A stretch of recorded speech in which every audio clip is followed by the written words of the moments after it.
Your Excellency Honorable Stephen Kalonzo Musyoka, Your Excellency Honorable Rigathi Gachagua, my brother and my friend Eugene Wamalwa, Mr. Speaker, and all of you wonderful people present here today.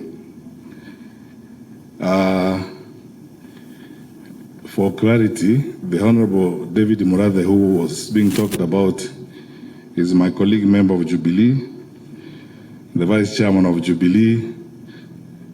Kembi Gitura is also here, and Torome and Wanja Maina. These are now recently, for the business of this red shirt I'm wearing, some of my compatriots. And thank you all of you for being here.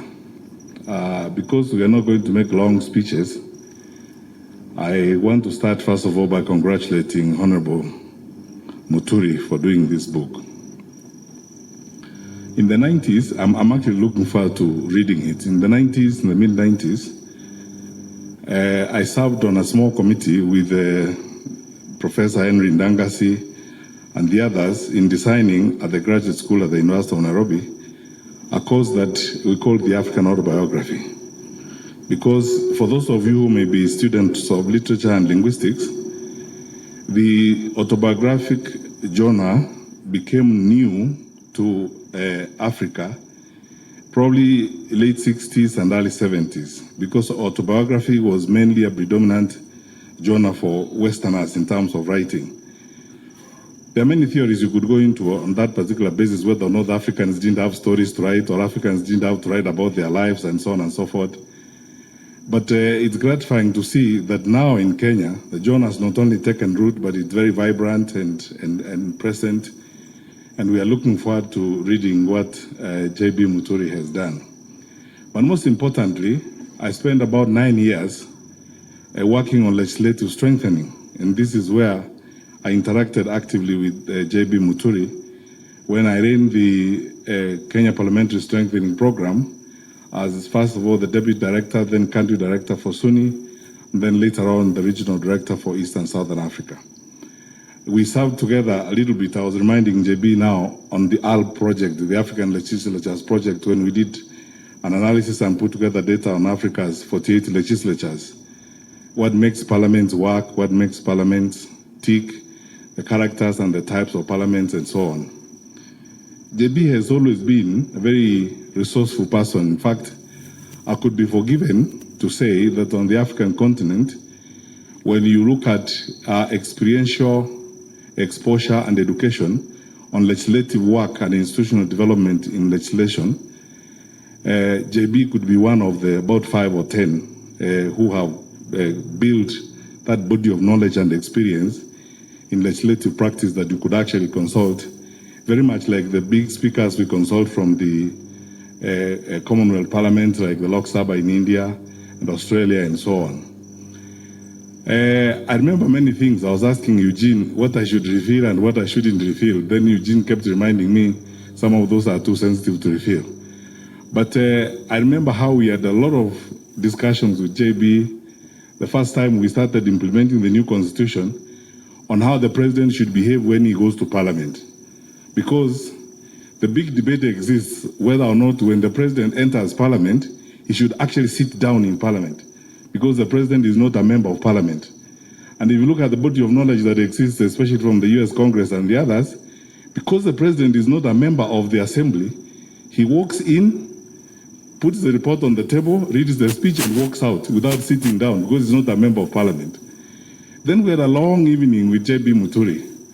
And I was very fascinated by the authoritative basis on which he made his decisions. He pulled out all manner of authorities and so on. And as many of you who have been through this experience would attest, it was an intellectually fulfilling experience to see our own speaker getting into that space in a very authoritative manner and very exciting way.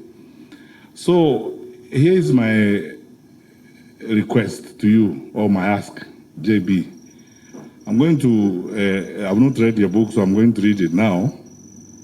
And I hope you have delved into those issues like the ones I've said. When we have a presidential system of government in Kenya, the symbolism of whether or not the president should actually sit in parliament, whether it's a State of the Union or State of the Nation address. There are small nuances that a lot of people spend time writing on. If you look at the body of knowledge on legislative work across the world, there are small nuances that people dwell on, which are critical in terms of the formation of government and the character of government and how it moves forward. I ask you, therefore, to, beyond the autobiographical work that you have done, I would like to request you, Mr. Speaker, to now also help contribute to the intellectual body of knowledge on parliaments and what parliaments are supposed to do. Because you see, for those of you, my colleagues like Naituli, Kawanja, who are in the room and so on, recently there's been a big argument in the academy on the actuality of representation for parliaments. Who do parliaments actually represent? Because this started from the theory of no taxation without representation. So you have these institutions, big bodies that gobble resources. They do a fantastic job, but who do they actually represent? Whether they enact, for example, a cybercrime law, like the one that was enacted, which you can see clearly it's diametrically at variance with the existing mood in the country and the democratic context in which we are operating. Where does representation begin and where does it end? And then finally, the history of our parliament has not been very well studied and documented.